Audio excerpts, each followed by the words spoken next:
saya ikut ketawa geli ketika mendengar atau membaca statement dari pasangan Imam dan Ririn. Pasangan calon kepala daerah yang diusung PKS dan Golkar ini menargetkan 80% suara untuk kemenangan mereka. Angka yang cukup fantastis menurut saya. Ya boleh-boleh saja mereka punya ekspektasi setinggi langit, punya ambisi yang membabi buta, tidak realistis menurut saya. Boleh-boleh saja, karena pada prakteknya, pada faktanya, ada di beberapa daerah pasangan calon kepala daerah yang mampu memenangkan pertarungan dengan perolehan suara 80% bahkan lebih, tapi hanya di beberapa daerah. Itu pun pasangan yang memenangkan pertarungan dengan angka fantastis tadi ini kompetitornya adalah kompetitor yang sudah diskenarokan, disetting begitu. Kemudian bisa dibilang pasangan boneka, sehingga mereka dapat memenangkan pertarungan itu dengan kemenangan yang cukup telak. Ya, pasangan boneka ini kan biasanya sebagai antisipasi supaya tidak melawan kota kosong.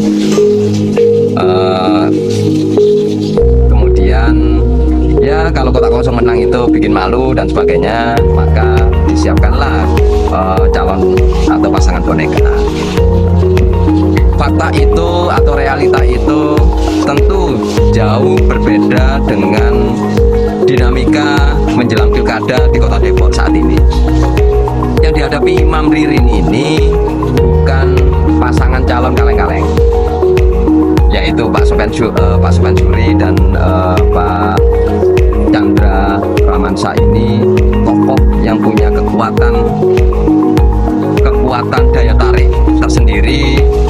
Kalau Pak Sofyan itu latar belakangnya adalah birokrat, kemudian Pak Chandra ini adalah sosok muda yang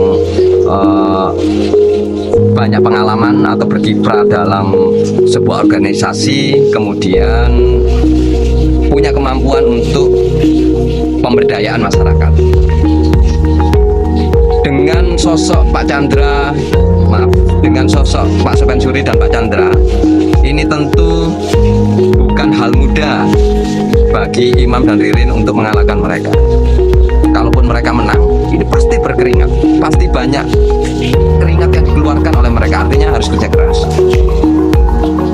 Dan yang berikutnya, menurut saya target kemenangan 80% ini tidak realistis.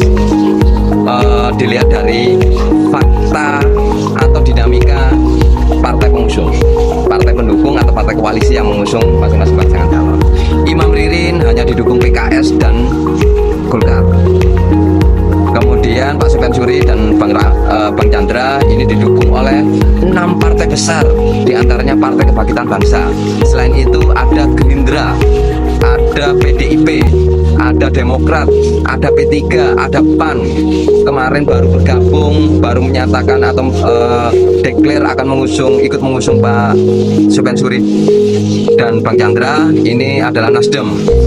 Mungkin menyusul juga Partai Solidaritas Indonesia. Dari peta kekuatan partai koalisi, memang PKS pemenang di pileg kemarin dengan meraih 13 kursi. Kemudian ditambah Golkar yang meraih 7 kursi. Sementara partai di koalisi pengusung Pak Sofyan Djuri, Pak Chandra ini tentu jauh lebih banyak kursinya. Misalkan Gerindra 8 kursi, kemudian PDIP 6 kursi, PKB 5 kursi, kemudian Demokrat juga 5 kursi, P3 dan PAN masing-masing 2 kursi, kemudian PSI dan Nasdem ini masing-masing 1 kursi. Dari jumlah itu saja tentu kita bisa berasumsi, bisa memprediksi bahwa siapa yang akan memenangkan pertarungan. Kalau saya pribadi tentu sangat sangat realistis dan ilmiah sekali bahwa pertarungan ini akan dimenangkan partai koalisi besar. Kenapa? Karena mesin masing-masing partai koalisi saat ini masih hangat-hangatnya pasca pemilihan legislatif kemarin. Selain itu popularitas atau elektabilitas Pak Sufyan Djuri ini cukup mengejutkan ledakannya.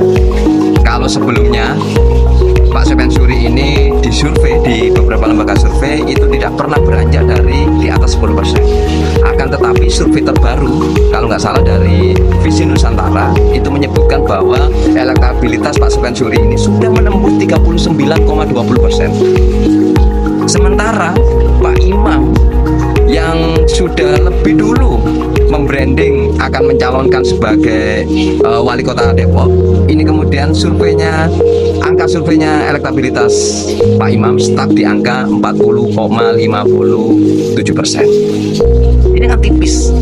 Nah, di rumus lembaga survei, kalau incumbent tidak bisa menyentuh angka 50%, ini akan berat jika newcomersnya ini adalah elektabilitasnya sudah mendekati, bahkan selisihnya tidak sampai 2%. Ini sangat berat. Karena itu kami, terutama PKB ini sangat meyakini bahwa pemenang atau yang keluar sebagai pemenang di Pilkada 2024 ini, Pilkada Kota Depok tahun ini adalah Pak Sufyan Djuri. Dan